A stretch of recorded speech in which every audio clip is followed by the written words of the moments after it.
Hi നമസ്കാരം, ഞാൻ സൈന്ധവിയാണ്. എന്തൊക്കെയുണ്ട് വിശേഷം? എല്ലാവർക്കും സുഖമെന്ന് വിശ്വസിക്കുന്നു.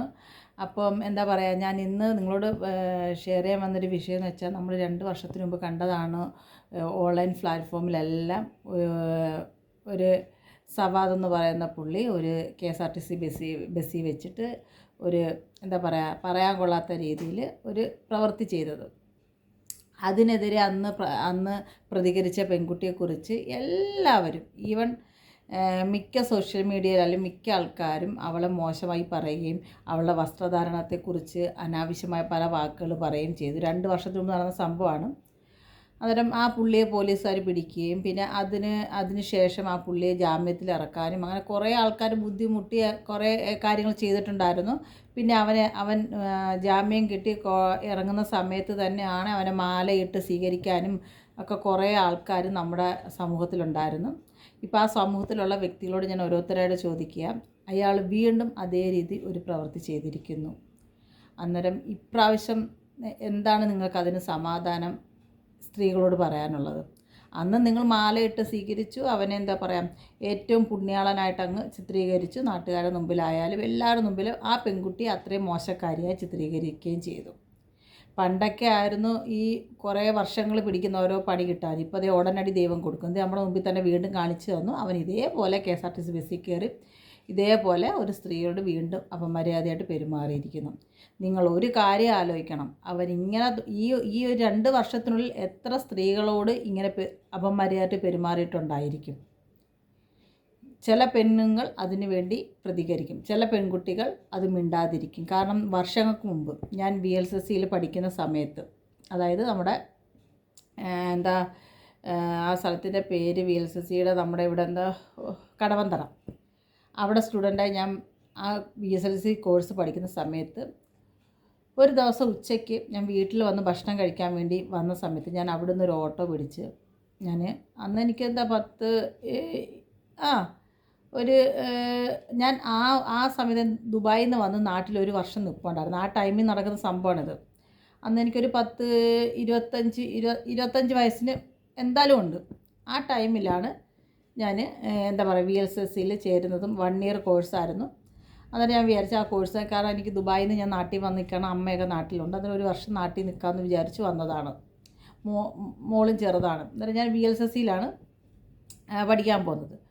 VLCC പഠിക്കാൻ പോകുന്ന സമയത്ത് അങ്ങനെ ഉച്ചയ്ക്ക് അവിടെ നിന്ന് ഭക്ഷണം കഴിക്കാൻ ഒരു ഓട്ടോയിൽ കയറി ഞാൻ വന്ന് വീടിൻ്റെ ഫ്ലാറ്റിൻ്റെ ഫ്രണ്ടിൽ ഇറങ്ങിയതും ഈ ഓട്ടോക്കാരൻ ഇതേപോലെ രീതിയിൽ അയാൾ പെരുമാറി. കാരണം അന്ന് ഞാൻ ശരിക്കും പേടിച്ചു, ഉള്ള സത്യം പറയല. ഞാൻ അവിടെ കിടന്ന് അമ്മയെ വിളിച്ചപ്പോൾ ഈ ഓട്ടോക്കാരൻ എന്ത് ചെയ്തു, ഓട്ടോ പൈസ പോലും മേടിക്കാതെ ഇയാൾ പോയിട്ടുണ്ട്. അതുപോലെ പല അനുഭവങ്ങളും പല സ്ത്രീകൾക്കും ഉണ്ടായിട്ടുണ്ട്.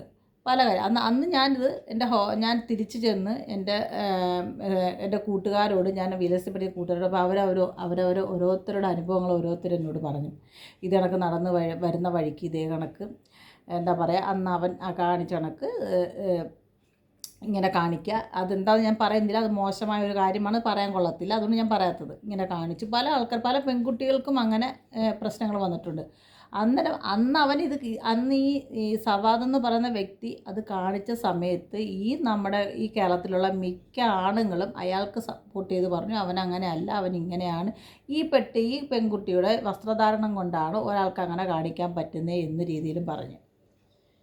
ഞാൻ ചോദിക്കട്ടെ, ഇവിടെ ഒരു ചെറിയ പെൺകുട്ടിയുടെ, അല്ലെങ്കിൽ അവൾ എത്ര വയസ്സൊന്നുള്ള കുട്ടിയല്ല, ചെറിയൊരു പെൺകുട്ടിയാണ്, അവളുടെ വസ്ത്രധാരണം കണ്ടിട്ട് അയാൾക്ക് അങ്ങനെ തോന്നുന്നെങ്കിൽ ആ വ്യക്തി പിന്നീടുള്ള ആൾക്കാർ, ഇവിടെ ആരും സ്ലീവ് ഡ്രസ്സ് ഇടാത്തവരോ ഒന്നുമല്ല ഉള്ളത്. എല്ലാ ആൾക്കാരും അങ്ങനെയുള്ള ഡ്രസ്സുകൾ ധരിക്കുന്നത്. ആ കുട്ടി ഇട്ടിരുന്ന അങ്ങനെ എന്തൊരു ഡ്രസ്സാണ്. എല്ലാവരും അങ്ങനെയുള്ള ഡ്രസ്സുകൾ ധരിച്ച് പലയിടത്ത് സ്ഥലങ്ങളിൽ പോകാറുണ്ട്. അതിൽ ചില പെൺകുട്ടികൾ ഇതിനു വേണ്ടി പ്രതികരിക്കും. ചിലവർ കണ്ടാലും മാനക്കേട് കൊണ്ടും പേടിച്ചും മിണ്ടത്തില്ല. അന്ന് ഞാൻ എൻ്റെ അമ്മയെ വിളിച്ചപ്പോഴാണ് അയാൾ ഓട്ടോ കൂലി പോലും മേടിക്കാതെ മേടിച്ചോടിയത്. അന്നേരം അങ്ങനെ കുറേ ഞരമ്പന്മാർ നമ്മുടെ ഈ ലോകത്തുണ്ട്, ഇല്ലെങ്കിൽ നമ്മുടെ സ്ഥലങ്ങളിലുണ്ട്, പലയിടത്തും ഉണ്ട്.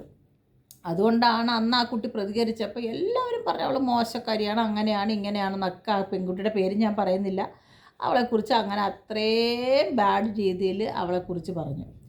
ഇപ്പം ഇവനെ വീണ്ടും ഇതേ കണക്ക് പിടിച്ചു. ഇതേണക്ക് ആ പെൺകുട്ടി കൊണ്ടുവന്ന് ഇതേണക്ക് പെറ്റിഷൻ കൊടുത്തു. അവനെ ഏതൊരു സ്ഥലത്തു നിന്ന് തമിഴ്നാട്ടിൽ നിന്ന് എവിടെ നിന്നാണ് അവൻ പിടിച്ചിരിക്കുന്നത്. അവൻ കൂസലില്ലാതെ വരുന്നുണ്ട്. അന്നത്തെക്കാട്ടി അവൻ തടിയൊക്കെ വെച്ചു, ആഹാരം കഴിച്ച് തടിയൊക്കെ വെച്ചിട്ടുണ്ട്. ഇതേണക്ക് ഇനിയും ഇവരാരും പോകുന്നില്ലേ ജാഥ പിടിക്കാനും അതുപോലെ മാലയിട്ട് സ്വീകരിക്കാനും പോകുന്നില്ലേ? കാരണം നമ്മൾ വിചാരിക്കണം, ഇനിയിപ്പോൾ അവൻ ഇറങ്ങാൻ പോകുന്ന അവനിതൊരു മാനസിക രോഗമാണ് എന്ന് പറഞ്ഞ് ഒരു സർട്ടിഫിക്കറ്റ് ഉണ്ടാക്കി അവൻ പുറത്തിറങ്ങി വരും. അതാണിപ്പോൾ നടക്കാൻ പോകുന്നത്. അന്നും അവൻ ചെയ്തിരുന്ന പ്രവൃത്തി അത് തന്നെയാണോ, അത് വേറെ സത്യം. പക്ഷെ പറയാണ്, ഇങ്ങനെയുള്ള ആൾക്കാർ എപ്പോഴും ചിന്തിക്കുക, അവർക്കുമുണ്ട് അമ്മയായാലും പെങ്ങന്മാരായാലും. അവർക്ക് ചുറ്റും പെണ്ണുങ്ങളില്ലാത്ത ലോകത്തല്ലല്ലോ അവരും ജീവിച്ചത്. അവരെ വീട്ടിലും ഇല്ല. അവരെ വീട്ടിലുള്ളവരെ കാര്യം നിങ്ങളൊന്ന് ആലോചിച്ച് നോക്കേ. ഇവൻ പൊതുസമൂഹത്തിറങ്ങി ഇവ ഇങ്ങനെ ആണെങ്കിൽ സ്വന്തം വീട്ടിൽ ഇവൻ എന്തായിരിക്കും കാണിക്കുന്നത്? ചില ആൾക്കാർ മാനവും അന്തസ്സും പേടിച്ച് മിണ്ടത്തില്ല. ഇങ്ങനെയുള്ള അന്ന് ഇവനെ സപ്പോർട്ട് ചെയ്തത് കൊണ്ടാണ് അവൻ വീണ്ടും ഇങ്ങനെയുള്ള പ്രവൃത്തി വീണ്ടും ചെയ്തത്. കാരണം അവനെ സപ്പോർട്ട് ചെയ്യാൻ ഇനി ആൾക്കാർ വരുമെന്നുള്ള രീതിയിലാണ് അവൻ വീണ്ടും ഈ വൃത്തികെട്ട പരിപാടി ചെയ്തത്. അന്നേരം ബസ്സായാലും അതുപോലെ എവിടെ ഒരു നമ്മളെന്താ പറയുക, ട്രെയിനായാലും ഈവൻ ഫ്ലൈറ്റിലായാലും എവിടെയായാലും സ്ത്രീകളുടെ രീതിയിൽ മാന്യമായിട്ടിരുന്നാലും ഇങ്ങനെയുള്ള ഞരമ്പന്മാർ വന്ന് പല പ്രവർത്തികളും ചെയ്യും. അത് നടന്നുകൊണ്ടിരിക്കുന്ന ഒരു രീതിയാണ്. അതാണ് ഇല്ലാതാക്കേണ്ടത്. പിന്നെ അത് തെറ്റാന്ന് പറഞ്ഞു കഴിഞ്ഞാൽ പിന്നെ ആ സ്ത്രീകൾ മോശക്കാരി, സമൂഹത്തിൻ്റെ മുമ്പിൽ മോശക്കാരിയായി, അങ്ങനെയായി ഇങ്ങനെയായി പല രീതികളായി. സത്യം ഉള്ളത് പറയാണ്. പിന്നെ ഇത് വിളിച്ചു പറഞ്ഞ സ്ത്രീകൾ പിന്നെ മോശക്കാരികളാണ്. അങ്ങനത്തുള്ള രീതിയിലാണ് അവർക്ക് പിന്നെ ലേബിൾ അടിച്ച് നമ്മുടെ നാട്ടുകാർ കൊടുക്കുന്നത്. ഇവള് മോശക്കാരിയാണ്, അതുകൊണ്ടാണ് ഇവളിതൊക്കെ ഇരുന്നുകൊണ്ട് പറയുന്നതെന്നുള്ള ചിന്തയിൽ അടിച്ചും കൊടുക്കും. ആ പ്രവണത മാറ്റണം. ഒന്നാമത്തെ കാര്യം. ഇപ്പം നമുക്കുണ്ടായാലും ഇപ്പം വേറൊരാൾക്കുണ്ടായാലും നമ്മുടെ മക്കൾക്കുണ്ടായാലും നമ്മൾ സഹിക്കുമോ? അന്നേരം കണ്ടവൻ്റെ മരത്തിൽ ആൽമരം വീണ കാണാൻ നല്ല സുഖമായിരിക്കും. സ്വന്തം വീട്ടിൽ ആൽമരം വീണാലാണ് വിഷം വരുള്ളൂ എന്ന രീതി മാറ്റി വെക്കുക. ഈ സഹോദരങ്ങളോടാണ് അന്ന് സപ്പോർട്ട് ചെയ്ത സഹോദരങ്ങളോട് പറയണം, ഇവൻ ചെയ്തത് വെറും വൃത്തികേട്. അന്ന് ചെയ്തത് നീചപ്രവൃത്തിയാണ്, ഇന്ന് ചെയ്തതും നീചപ്രവൃത്തിയാണ്. അന്ന് അവന് അതിൻ്റെ ശിക്ഷയൊന്നും കിട്ടാതെ അവൻ പുറത്തിറങ്ങിയതിൻ്റെയാണ് അവൻ വീണ്ടും ഇത് പ്രവർത്തിച്ചത്. ഈ 2 വർഷത്തെ ഗ്യാപ്പിൽ ഇവൻ എന്തെല്ലാം വൃത്തികേട് ചെയ്തിട്ടുണ്ടോ എന്ന് ദൈവത്തിന് മാത്രമേ അറിയത്തുള്ളൂ. ഇവൻ എന്തൊക്കെ രീതികളാണ് കാണിച്ചു കൂട്ടിയിരിക്കുന്നതെന്ന്. അന്നേരം എന്താ പറയുന്നത്, ദൈവത്തെ ഓർത്ത് ഇങ്ങനെയുള്ള മാനസിക രോഗികൾക്കോ അല്ലെങ്കിൽ ഇങ്ങനെയുള്ള വൃത്തികെട്ടന്മാർക്കോ ഒന്നും ഇങ്ങനത്തെ ഒരു സപ്പോർട്ട് ചെയ്യാതിരിക്കുക. കാരണം ലോകമാണ്, കാരണം പരന്ന് കിടക്കുകയാണ്. കാരണം എവിടെയും പെണ്ണുങ്ങൾക്ക് തനിച്ച് പോകേണ്ടയും വരേണ്ടയും കാര്യങ്ങളുണ്ട്. എല്ലാവർക്കും കാറും ഓട്ടോയും ബസ്സൊന്നും പിടിച്ച് പോകാൻ കാറും ഈ ഓട്ടോയും ഒന്നും പിടിച്ചുകൊണ്ട്, അല്ലെങ്കിൽ ടാക്സി ഒന്നും പിടിച്ചുകൊണ്ട് പോകാൻ പറ്റത്തില്ല. സാധാരണ മനുഷ്യ സ്ത്രീകൾ ഈ ബസ്സിലും ട്രെയിനിലും ഒക്കെയാണ് അവർ യാത്ര ചെയ്യുന്നത്. അന്നേരം അവിടെ അവർ സുരക്ഷിതമല്ലെന്ന് തോന്നിയാൽ എന്താ ചെയ്യുക? തീർച്ചയായിട്ടും അവനെ ഇനി കുറച്ച് കാലത്തേക്ക് പുറത്തോട്ട് വിടുക ചെയ്യണം. അവിടെ തന്നെ കിടത്തി ഇനി അവന് മാനസിക രോഗമെന്ന് പറഞ്ഞാൽ പോലും അവനെ ആ ആശുപത്രി കൊണ്ടിടുക. അവൻ്റെ മാനസിക രോഗം അവിടെ കിടന്ന് മാറിക്കോളും. അല്ല വീണ്ടും ഇവന് മാനസിക രോഗം എന്ന് പറഞ്ഞ് ജാമ്യം കൊടുത്ത് പുറത്ത് വിട്ട് ഇവന് വീണ്ടും അടുത്ത് ഈ രോഗം കാണിച്ചിട്ടല്ലേ അവൻ നടക്കുന്നത്. ആൾക്കാർ എന്ത് തെറ്റ് ചെയ്താലും ഉടനെ അങ്ങ് എഴുതി തീർക്കും ഇവന് മാനസിക രോഗമാണ് എന്ന് പറഞ്ഞ് ജാമ്യം കൊടുത്ത് പുറത്ത് വിട്ട് പിന്നെ അവർക്ക് ഇങ്ങനെയുള്ള പ്രവർത്തികൾ കാണിക്കാനുള്ള ഒരു പ്രവണതയാണ് ഇപ്പം നമ്മൾ കണ്ടുകൊണ്ടിരിക്കുന്നത്. ദൈവത്തെ ഓർത്ത് അങ്ങനെ ചെയ്യാതെ ഇവന് മാനസിക രോഗമെന്ന് തെളിഞ്ഞു കഴിഞ്ഞാൽ അപ്പം ഇവനെ അങ്ങനെയുള്ള ആശുപത്രി കൊണ്ട് പൂട്ടിയിടുക. അവിടെ കിടക്കട്ടെ. അവിടെ കിടന്ന് അവന് എന്ത് കാണിച്ചാലും ഒരു പ്രവർത്തിയിൽ അവിടെ ഉള്ളവർ കൊടുത്തോളും. നല്ല പണി, കാലിൻ്റെ പെട്ടെങ്കിൽ നല്ല അടി കിട്ടുമ്പോൾ മാറിക്കോളും. അല്ല പിന്നെ ഞാനെന്ത് പറയാനാ, എനിക്കും ഉള്ളതാണ് മക്കൾ. അതുപോലെ തന്നെയാണ് ഈ ലോകത്ത് പെൺകുട്ടികൾ മാത്രമല്ല, ആൺകുട്ടികളും സുരക്ഷിതരല്ല. അവർക്കും ഉണ്ട് ഇങ്ങനെയുള്ള പല പല പ്രശ്നങ്ങൾ. അത് നമ്മൾ മനസ്സിലാക്കുക. ഒരാൺകുട്ടി ആയാലും പെൺകുട്ടി ആയാലും അവരാരും ഇപ്പോഴത്തെ സമൂഹ രീതി അനുസരിച്ച് ആണുങ്ങളും സുരക്ഷിതരല്ല, പെണ്ണുങ്ങളും സുരക്ഷിതരല്ല, പ്രായം ചെന്നവരെയും വെറുതെ വിടത്തില്ല. അങ്ങനെയുള്ള കുറേ ആൾക്കാർ ഈ നമ്മുടെ നാട്ടിലുണ്ട്. ഇപ്പോൾ ഈ ഇടയ്ക്ക് നിങ്ങൾ ന്യൂസ് കണ്ടില്ലേ, ഒരു 10-55 വയസ്സുള്ള ഒരു അമ്മയെടുത്ത് വെള്ളം ചോദിച്ചിട്ട് ആ അമ്മ ചെയ്ത പ്രവൃത്തി എന്ത് വൃത്തികെട്ടാണ്. ആ അമ്മയ്ക്ക് വെള്ളം കൊണ്ട് കൊടുത്തൊരു അമ്മയാണ് 2 അമ്മമാരോടെ ചേർന്ന് ചെയ്തത്. എന്തൊക്കെ കാര്യങ്ങളാണ് ഈ ലോകത്ത് നടക്കുന്നതെന്ന് അറിയാവോ കൂട്ടുകാരെ നിങ്ങൾക്ക്? അതുകൊണ്ട് നമ്മുടെ സംരക്ഷണം എപ്പോഴും നമ്മുടെ കയ്യിലാണ് ഉള്ളത്. പറയാം, ബസ്സിൽ കയറിയാൽ നമ്മൾ 4 ചുറ്റും ശ്രദ്ധിക്കുക. എവിടെമാണ് കഴുകന്മാരിരിക്കുന്നത് നമുക്ക് അറിയാൻ പറ്റത്തില്ല. ഒരു മനുഷ്യ സത്യം പറയാണ്, നമ്മൾ ബസ്സിൽ കയറി കഴിഞ്ഞാൽ ഇല്ലെങ്കിൽ വേറെ സ്ഥലത്ത് പോയി കഴിഞ്ഞാൽ ഒരാൾ അയാളുടെ കണ്ണ് എങ്ങോട്ടെങ്കിലും പോയാൽ നമുക്കൊരു പേടി വരും. ഇയാൾ എങ്ങോട്ടോ നമ്മുടെ നോക്കാൻ വരുന്നതെന്നുള്ളൊരു ടെൻഷൻ വരും. അത് എനിക്കായാലും ഉണ്ട്. സീരിയസ് എനിക്ക് പേടിയാവും. അയാൾ ചിലപ്പോൾ ദേഹം ചൊറിയുന്ന വേറെ എന്തെങ്കിലും കൊണ്ടായിരിക്കും. പക്ഷെ നമ്മൾ പറഞ്ഞാൽ അയാൾ അയ്യോ ദൈവമേ ഇയാൾ ദേഹം ചൊറിയുന്നല്ലോ, ഇനിയിപ്പോൾ അയാൾ എന്താ കാണിക്കാൻ പോകുന്നുള്ള പേടി വരും നമ്മുടെ മനസ്സിൽ. കാരണം ഇങ്ങനെയൊക്കെയുള്ള മനുഷ്യർ ഉണ്ടായതുകൊണ്ടാണ് നമ്മൾ വേറെയുള്ള മനുഷ്യരെ നമ്മൾ ആ ചിന്താഗതിയിൽ കാണുന്നതും അവരെ കാണുമ്പോൾ നമുക്കൊരു പേടി തോന്നുന്നതും. കാര്യമൊന്നും കാണത്തില്ല. ഇപ്പം ഞാൻ ഒറ്റയ്ക്ക് നടന്നു പോയാൽ എൻ്റെ ഓപ്പോസിറ്റ് ഒരാൾ വരുവാണെങ്കിൽ എനിക്ക് പേടിയാവും. അയ്യോ ഒരാൾ നടന്നു വരുന്നുണ്ടല്ലോ എന്ന് ഞാൻ മനസ്സുകൊണ്ട് ചിന്തിക്കും. എനിക്ക് 44 വയസ്സായാലും ഞാനും ചിന്തിക്കുന്ന ആ കാര്യമാണ്. കാരണം നമ്മൾ കേൾക്കുന്ന മൊത്തം ഇങ്ങനെയുള്ള ന്യൂസുകളാണ് ഈ ലോകം മൊത്തം കേട്ടുകൊണ്ടിരിക്കുന്നത്. ഏതെങ്കിലും ഒരു നല്ല ന്യൂസ് നമുക്ക് കേൾക്കാൻ പറ്റുന്നുണ്ടോ? നിങ്ങളൊന്ന് ആലോചിച്ച് നോക്കേ. ഒന്നെങ്കിൽ അങ്ങനെ ചെയ്തു, ഇല്ലെങ്കിൽ ഇങ്ങനെ ചെയ്തു, ഇല്ലെങ്കിൽ അങ്ങനെ പോയി ഇങ്ങനെ പോയി എന്നല്ലേ. എന്താണ് ഈ ലോകമെന്ന് ആലോചിക്കും. എൻ്റെയൊക്കെ ചെറിയ പ്രായത്തിൽ ഞാൻ പറയുകയാണ് സീരിയസ്ലി, ഇങ്ങനെയുള്ള ഒരു വൃത്തികെട്ട ന്യൂസൊന്നും നമ്മൾ കേട്ടിട്ടില്ല. അഥവാ ഒരാളൊരു തെറ്റ് ചെയ്താൽ സ്പോട്ടിൽ അവരെ പിടിക്കുകയും ചെയ്യും. നാണം കെടുത്തി പണ്ടാരടയ്ക്ക് നാട് പിടിപ്പിക്കും അന്നത്തുള്ള നാട്ടുകാർ. ഇന്നത്തുള്ള നാട്ടുകാരല്ല, മാലയിട്ട് സ്വീകരിച്ച് ചെണ്ടയും മാലയിട്ട് അവനെന്ന് കൊണ്ടുവന്ന് നിങ്ങൾ കാണണമായിരുന്നു. അയ്യോ എങ്ങനെയാണ് ആ നാറീനെ കൊണ്ടുവന്നതെന്നുള്ളത് പറയാതെ വയ്യ. എന്നാലും ഞാൻ ആലോചിച്ച് പോയി ദൈവമേ ഇങ്ങനെയൊക്കെ തെറ്റ് ചെയ്ത മനുഷ്യർ. കാരണം ഇത് സ്ത്രീകൾക്കേ മനസ്സിലാകുള്ളൂ. കാരണം സ്ത്രീകളാണ് ഇത് അനുഭവിച്ചിട്ടുള്ളത്. ഞാൻ എൻ്റെ അനുഭവം പറഞ്ഞു. എന്നെ ഇങ്ങനെ ഒരു ഓട്ടക്കാരൻ കാണിച്ചതാണ്. അന്നേരമാണ് എൻ്റെ ഫ്രണ്ട്സ് എല്ലാം പറഞ്ഞത് അവർക്ക് എല്ലാവരും ഇത് കണ്ടിട്ടുണ്ടെന്നിങ്ങനെ. കാരണം മാനക്കേട് കൊണ്ട് മിണ്ടാതിരിക്കും. ഞാൻ അമ്മയെന്നൊന്ന് നീട്ടി വിളിച്ചപ്പോൾ ഈ ഓട്ടോക്കാരൻ പൈസ പോലും മേടിക്കാതെ ഓടിക്കളഞ്ഞു. അതിനുശേഷം ഓട്ടോയിൽ കയറുമ്പോൾ തന്നെ പേടിയാവും. സീരിയസ്ലി ഓട്ടോയിൽ കയറുമ്പോൾ നമുക്ക് പേടിയാവും. അയ്യോ ഇവരെന്തായിരിക്കും കാണിക്കാൻ വരുന്നതെന്ന്. അതേ കണക്കാണ് നമ്മൾ ബസ്സിൽ കയറുമ്പോഴും ഇതേ കണക്ക് ബാക്കിൽ വന്ന് ചില ആൾക്കാർ നിൽക്കും. എന്ത് വൃത്തിയിട്ട മനുഷ്യരാണെന്നറിയാവോ ഇങ്ങനെയൊക്കെ ചെയ്യുന്നത്. ഇവർ ആലോചിക്കണം, ഒരു പെണ്ണിൻ്റെ ദേഹത്ത് തൊട്ടെന്ന് വെച്ചാൽ ഇതിനൊന്ന് ഇതായിട്ട് പോയത് എന്ത് കാമാണ് ഇവർക്കുള്ളത് ഇതിൽ. ഞാൻ ഇങ്ങനെ പറഞ്ഞിട്ട് വേറെ ഒന്നും വിചാരിക്കരുത്. അതൊക്കെ മോശമാണ്, ഭയങ്കര മോശമാണ്. ഒരു പ്രായം എത്തിക്കഴിഞ്ഞാൽ പോയി കല്യാണം കഴിക്കുക. അല്ലാതെ ഈ ബസ്സിൽ പോകുന്ന പെണ്ണുങ്ങളുടെ രീതിയിലും അവരുടെ ദേഹത്തും ഒക്കെ തീർക്കാനുള്ളതാണോ ഇതൊക്കെ? ഇതൊക്കെ വെറും മോശം. ഇതിനൊക്കെ നല്ല രീതിയിലുള്ള നിയമങ്ങളും ഒക്കെ കൊണ്ട് എനിക്ക് തോന്നുന്നു നമ്മുടെ ഈ കേരളത്തിൽ ഇങ്ങനെയൊക്കെയാണ് നടക്കുന്നത്. പുറം രാജ്യത്തേക്ക് ഇങ്ങനെ ഉണ്ടോ എന്ന് എനിക്കറിയില്ല കേട്ടോ, ഉള്ള സത്യം പറയണം. കാരണം ഞാൻ ദുബായി ജീവിച്ചിട്ടും ഒരിക്കലും ഒരു ബസ്സിൽ കയറിയിട്ട് ഒരാൾ വന്ന് അങ്ങനെ തട്ടുകയോ ഇല്ലെങ്കിൽ ഇങ്ങനെ കാണിക്കുകയോ ഒന്നും ഞാൻ കണ്ടിട്ടില്ല. ഇത് നമ്മുടെ ഇന്ത്യയിലും പ്രത്യേകിച്ച് ഈ കേരളത്തിലാണ് ഇങ്ങനെയുള്ള കൂടുതൽ ഞരമ്പന്മാരുള്ളതാണ് എനിക്ക് ഫീലായിട്ടുള്ളത്. പുറം രാജ്യത്തൊന്നും അങ്ങനെ കാണിക്കില്ല. കാരണം പെണ്ണുങ്ങൾക്ക് വാല്യൂ ആണ് പുറം രാജ്യങ്ങളിലുള്ളത്. അവരെ ഒന്ന് നോക്കാൻ പോലും പേടിക്കും. പക്ഷെ ഇവിടെ അങ്ങനെയല്ല. ഇവിടെ ഒരുത്തൻ പീഡനം നടത്തിക്കഴിഞ്ഞാൽ പിറ്റേ മാസം അവൾ വിളിച്ചിട്ടാണ് അവിടെ ചെന്നതെന്നുള്ള പേര് പറഞ്ഞിട്ട് ജാമ്യത്തിൽ ഇറക്കി വിടും. ആ കാലമാണ്. എത്രയോ പെൺകുട്ടികളെ ക്രൂരമായി പീഡിപ്പിക്കുന്നുണ്ട് ഓരോ സ്ഥലങ്ങളിൽ. നമ്മൾ എന്തൊക്കെ ന്യൂസുകളാണ് കാണുന്നത്. നമുക്ക് തന്നെ എല്ലാവർക്കും അറിയില്ല ആ ബസ്സിൽ വെച്ച് ആ പെൺകുട്ടീനെ ചെയ്ത പ്രവൃത്തി, പിന്നെ ട്രെയിനിൽ വെച്ച് ചെയ്ത പ്രവൃത്തി. എന്നിട്ട് ഇവരൊക്കെ എന്താ ഇന്ന് അന്തസ്സായിട്ടാണ് അവർ ജയിലിൽ കിടക്കുന്നത്. അന്ന് പോയണക്കാണ് ഇവന്മാരുടെയൊക്കെ കോലങ്ങൾ. തിന്ന് കൊഴുത്ത് സുന്ദരനായി എന്താ സിനിമയിൽ അഭിനയിക്കുന്ന മാതിരി സുന്ദരമായ വെളുത്ത് തുടുത്തലേ ഇവന്മാരിയ്ക്കുന്നത്. ഇവന്മാർക്കവിടെ സുഖജീവിതമാണ്. കാരണം സമയത്തിന് ഭക്ഷണം എല്ലാം ജയിലിൽ കിട്ടുമെന്നാണ് ഓരോ ആൾക്കാർ പറയുന്നത്. എനിക്കറിയില്ല. ഇവരൊക്കെ ഇറങ്ങി വരുന്ന കാണാൻ പറയില്ല ഇവർക്ക് അവിടെ ഒരു ജോലിയില്ല, ചുമ്മാതിരുന്ന് 4 നേരം ഭക്ഷണം കഴിക്കുകയാണെന്ന്. അന്നേരം ഇതാണ് ലോകം. നമ്മൾ സൂക്ഷിച്ചാൽ നമ്മൾ ദുഃഖിക്കേണ്ട. ഇങ്ങനെയുള്ള കശ്മലന്മാർ ഈ ലോകം നശിപ്പിക്കും. പെൺകുട്ടികളായാലും ആൺകുട്ടികളായാലും പുറത്ത് വിടാൻ പറ്റാത്ത രീതിയിൽ എന്തൊക്കെ. ഇതിനൊക്കെ ആൺകുട്ടികൾക്കും ഉണ്ട് ഇങ്ങനെ ഉള്ളവന്മാരെ കൊണ്ട് ശല്യം. സീരിയസ്ലി പറയുക. അന്നേരം എന്തായാലും ഇല വന്ന് മുള്ളി വീണാലും നിലയെ വീണാലും രണ്ടിടത്തും കേടുള്ള കാലം പോലെയാണ് ഇപ്പോൾ ഈ പോക്ക്. എന്താവോ എന്തോ.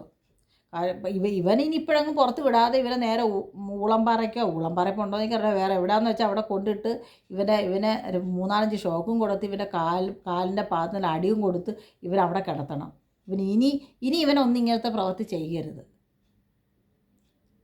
കാരണം ആ ഒരു സന്ദർഭത്തിൽ നമുക്കുണ്ടാകുന്ന ഒരു ടെൻഷനും പേടിയോ നമുക്ക് പറയാൻ പറ്റത്തില്ല. അത് അനുഭവിച്ചവർക്ക് അറിയാം. ഞാനത് അനുഭവിച്ച സ്ത്രീയാണെന്ന്.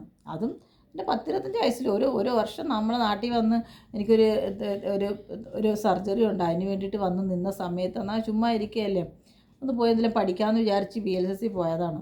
ആ ടൈമിലാണ് ഇത് കാണുന്നത്. അത് നമുക്കൊന്നും പറയാൻ പറ്റത്തില്ല ആ ഒരു സന്ദർഭത്തിൽ കേട്ടോ. സീരിയസ് നമ്മൾ പേടിച്ചു പോകും. ഒരനുഭവമാണ്, എൻ്റെ ലൈഫിലുണ്ടായ ഒരു അനുഭവമാണ്.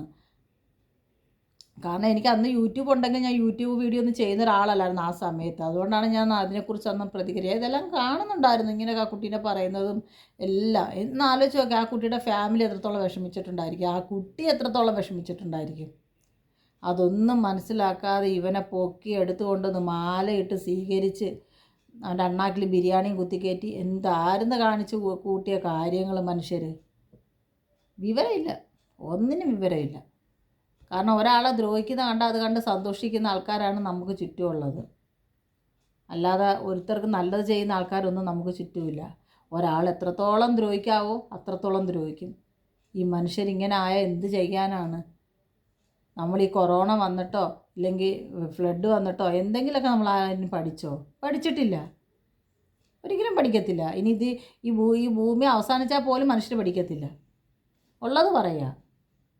കാരണം ഭയങ്കര മോശമായിപ്പോയി. കാരണം വീണ്ടും അവൻ ആ ഒരു കുറ്റകൃത്യം ആ വൃത്തികേട് ചെയ്യാൻ വേണ്ടിയിട്ട് നമ്മൾ തന്നെ ഇടവെച്ച് കൊടുത്തത്. ഇല്ലെങ്കിൽ അന്ന് അവനവിടെ കിടന്ന് അവൻ അതിൻ്റെ കാര്യങ്ങളെല്ലാം ചെയ്ത് അവൻ 1-2 വർഷം അതിനകത്ത് കിടക്കുവാണെങ്കിൽ അവൻ മര്യാദ പഠിച്ചേനായിരുന്നു. അത് ചെയ്യാതെ അവനെ മാലയും താലിയും ഇട്ട് സ്വീകരിച്ച് പൊക്കിയെടുത്താണ് കൊണ്ട് നടന്നതെന്ന് ജയിലിൻ്റെ വാതിൽ കൂടി. നിങ്ങളെല്ലാവരും കണ്ടു കാണുമല്ലോ വീഡിയോ ഒക്കെ. അവരൊക്കെ ഇപ്പോൾ എവിടെ പോയെന്ന് പോലും അറിയാൻ വയ്യ. ഇനിയിപ്പോൾ ഒന്നുകൂടെ ചെല്ല്. എന്നിട്ട മാല പൂമാലയാണെങ്കിൽ ഇന്ന് പോയി ഇനി നോട്ടുമാലയോ ഇനി സ്വർണം കൊണ്ടുള്ള മാലയോ എന്താണെന്ന് വെച്ചാൽ ഇട്ടിട്ട് പോയി സ്വീകരിച്ച് കൊണ്ടുവന്ന് ഇരുത്തി അവന് ബിരിയാണിയോ ഇനി പിന്നെ ഓണസദ്യയോ എന്താണെന്ന് വെച്ചാൽ വിളമ്പി കൊടുത്ത് അണ്ണാക്കിലോട്ട് ഇട്. എനിക്ക് ഇത്രയാണ് പറയാനുള്ളത് കേസ്. വേറെ വെറുതെ കേൾക്കാൻ വിഷമമുണ്ട്, അതുകൊണ്ടാണ് പ്രതികരിച്ചത്. വേറെ ഒന്നും ചിന്തിക്കുകയോ ചെയ്യരുത്. കാരണം നമുക്ക് ചുറ്റും നടക്കുന്ന എന്ത് സംഭവം ഉണ്ടായാലും നമ്മൾ പ്രതികരിക്കണം. നമ്മൾ വാമൂടി കെട്ടിയിട്ട് ഇരുന്നിട്ട് ഒന്നും സാധിക്കാനില്ല. കാരണം നമുക്ക് പറയാനുള്ള നമ്മൾ പറഞ്ഞേ പറ്റൂ. ആരുടെ മുമ്പിലായാലും നമ്മൾ പറഞ്ഞേ പറ്റൂ. എനിക്ക് പറയാനുള്ളത് ഞാൻ തീർച്ചയായിട്ടും പറയും. കാരണം അത് എന്നെ ആരും മോശക്കാരായിട്ട് ചിന്തിക്കാൻ വേണ്ടിയിട്ടോ അല്ലെങ്കിൽ ചിന്തിച്ചാലും എനിക്കൊരു പ്രശ്നമില്ല. കാരണം നമ്മുടെ ചുറ്റും നടക്കുന്ന സംഭവം നമ്മൾ പറയും, പിന്നെ ആരാ പറയുക? ഇതെല്ലാം കണ്ടിട്ട് മിണ്ടാതിരിക്കാൻ എങ്ങനെയാണ് പറ്റുന്നത്? ആ പെൺകുട്ടിയോട് വേണം ഈ പറഞ്ഞ ആൾക്കാരെല്ലാം ചെന്ന് മാപ്പ് ചോദിക്കാൻ. കാരണം നമ്മൾ അത്രയും മോശ രീതിയിലാണ് ആ പെൺകൊച്ചിനെ സംസാരിച്ചത്. അന്നേരം ഈ ഇത്രയും സോഷ്യൽ മീഡിയ വഴിയായാലും ഇത്രയും ആൾക്കാരായാലും ആ പെൺകുട്ടി അത്രയും ചീത്ത അപരാധങ്ങളെല്ലാം അവൾ അങ്ങനെ ഡ്രസ്സ് ചെയ്ത് നടക്കുന്നതാണ്, അവളിങ്ങനെ ഫോട്ടോഷൂട്ട് ചെയ്യുന്നതാണ്. പെൺകുട്ടികളാണ് ഫോട്ടോഷൂട്ട് ചെയ്തവർ ഫോട്ടോഷൂട്ട് കൊടുത്തിട്ട് എന്ത് തോന്നാനാണ് ഒരാളുടെ ഫോട്ടോഷൂട്ട് ഉള്ളത്? ഒന്നും തോന്നാനില്ല. എന്തൊക്കെ കാര്യങ്ങൾ ആ പെൺകൊച്ചിനെ പറഞ്ഞു, അതിൻ്റെ ഫാമിലിയെ പറഞ്ഞു. അവരെല്ലാവരും ചെന്ന് ആദ്യം അതിനോട് മാപ്പ് ചോദിക്കുക. ആ പറഞ്ഞതിന്, അതിനെ നാണം കെടുത്തിയതിന്. ഇന്നൊരു പെൺകുട്ടി അത് എത്ര ധൈര്യത്തോട് കാണിച്ച് ദൈവം അതിന് കാണിച്ചു കൊടുത്തതാണ്. കാരണം ഈ ഒരു പ്രവൃത്തിക്ക് ഇവൻ വിജയിച്ച് ഞാൻ അങ്ങനെയൊന്നും ചെയ്തില്ല, ഞാൻ അങ്ങനെയാണ് ഇങ്ങനെയാണെന്നൊക്കെ പറഞ്ഞ് എനിക്ക് ഇങ്ങനൊരു പ്രശ്നം ഉണ്ടെന്നൊക്കെ പറഞ്ഞ് പുറത്തിറങ്ങി നമ്മൾ ദൈവം അടുത്തത് കാണിച്ചു കൊടുത്തു. അടുത്ത ആപ്പ് അവന് വെച്ച് കൊടുത്തുന്ന ഈ ചുറ്റും നിന്ന ആൾക്കാർക്കാണ് ഈ ആപ്പ് കിട്ടിയിരിക്കുന്നത്. അത് മനസ്സിലാക്കുക. അന്ന് മാലയും പീലിയും താലിയും പിപ്പിയും ഊതിക്കൊണ്ട് പോയില്ലേ, ആ വ്യക്തികൾക്കാണ് ഇപ്പോൾ ആപ്പ് കിട്ടിയിരിക്കുന്നത്. അതെപ്പോഴും മനസ്സിലാക്കുക. ഒരു സ്ത്രീ പറയുന്നത് സത്യമാണ്, എല്ലാം സത്യമാണെന്ന് ഒരിക്കലും ഞാൻ പറയത്തില്ല. സ്ത്രീകൾ പറയുന്ന എല്ലാ കാര്യങ്ങളും സത്യമാണെന്ന് ഞാൻ ഒരിക്കലും പറയത്തില്ല. ആ പെൺകുട്ടി അത് ഫേമസ് ആവാൻ വേണ്ടിയിട്ട് കള്ളം പറഞ്ഞതാണെന്ന് പറഞ്ഞ വ്യക്തികളോട് അന്ന് അവളത് കള്ളം പറഞ്ഞതല്ല, അവളത് കണ്ടിട്ട് തന്നെയാണ് പറഞ്ഞത്. ഇപ്പോൾ വ്യക്തമായില്ല എല്ലാവർക്കും അത്. ഇപ്പോൾ ഇവനെന്ത് കാണിച്ചിട്ടാണ്, എന്ത് ഡ്രസ്സ് കണ്ടിട്ടായിരിക്കും ഇപ്പോൾ അവൻ കാണിച്ച പ്രവൃത്തി? അന്നേരം സ്ത്രീകൾക്ക് ഇനി ഡ്രസ്സ് ഇടണ്ടല്ലോ അന്നേരം. അപ്പോൾ ഇന്ന് ഇതാണ് എനിക്ക് പറയാനുള്ളത്. എല്ലാവരും സന്തോഷമായിട്ട് സമാധാനം. ഞാൻ എൻ്റെ കൂട്ടുകാരോട് പറയാം, ഇങ്ങനെയുള്ള ആൾക്കാരെ കണ്ടാൽ പ്രതികരിക്കണം കേട്ടോ, ഒരിക്കലും മിണ്ടാതിരിക്കരുത്. കാരണം അന്ന് അവന് വേണ്ടിയിട്ട് സംസാരിച്ച ആൾക്കാർ ചെയ്ത ഏറ്റവും വലിയ ദോഷമാണ് വീണ്ടും ഇന്ന് നമ്മളത് കാണാനിടയായത്. നമ്മൾ എന്ത് തെറ്റ് കണ്ടാലും പ്രതികരിക്കുക, അതിനൊന്നും ഒരു കുഴപ്പവുമില്ല. ഇപ്പം ഞാൻ നാളെ ഒരു തെറ്റ് ചെയ്യുകയാണെങ്കിൽ നിങ്ങൾക്ക് തീർച്ചയായിട്ടും എന്നെയും പ്രതികരിക്കാം, അതിൽ ഒരു തെറ്റുമില്ല. കാരണം തെറ്റ് ചെയ്തവൻ അത് അനുഭവിച്ചിരിക്കണം. തെറ്റ് ചെയ്യാത്തവൻ ഒരിക്കലും അനുഭവിക്കരുത്. ശരിക്കും പറഞ്ഞാൽ നമ്മൾ വിചാരിക്കും എല്ലാം പറയുന്നത് ശരിയാവും. പക്ഷെ ഒരിക്കലും അങ്ങനെ ഞാൻ പറയുന്നില്ല. നമ്മുടെ മനസാക്ഷിക്കും ഒരാൾ നമ്മളോട് പറയുന്ന രീതിക്കറിയാം അവർ അത്ര മനസാക്ഷി ആയിട്ടാണ് അവർക്ക് പറ്റിയ അനുഭവം പറയുന്നതെന്ന് നമുക്ക് മനസ്സിലാക്കാൻ കഴിയും. നല്ലവരാണെങ്കിൽ തീർച്ചയായിട്ടും മനസ്സിലാക്കാൻ കഴിയും.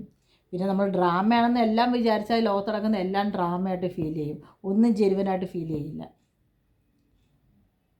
ആ കുട്ടിക്ക് ഫേമസ് ആവാൻ ഈ ഒരു വൃത്തികെട്ട രീതി വേണ്ടത്. അവൾ നല്ലൊരു മോഡലോ അങ്ങനെ എന്തൊക്കെയോ ആയിരുന്നു ആ കുട്ടി. അതിൻ്റെ മാനസികാവസ്ഥയും എല്ലാം ആ ഫാമിലിയുടെ എല്ലാം നമ്മൾ എപ്പോഴും മനസ്സിലാക്കുക. അതുകൊണ്ട് സത്യങ്ങൾ എപ്പോഴും ദൈവം അത് തെളിയിച്ചിരിക്കും എന്നുള്ളതാണ് ഇന്ന് വന്ന ആ തെളിവ്. അതുകൊണ്ടാണ് ഞാനിത് ചെയ്യാൻ കാരണം. അപ്പോൾ എല്ലാവരും സന്തോഷം സമാധാനമായിട്ടിരിക്കുക. നമുക്ക് അടുത്തൊരു വീഡിയോ ആയിട്ട് ഉടനെ കാണാം. Okay, bye bye, Tata.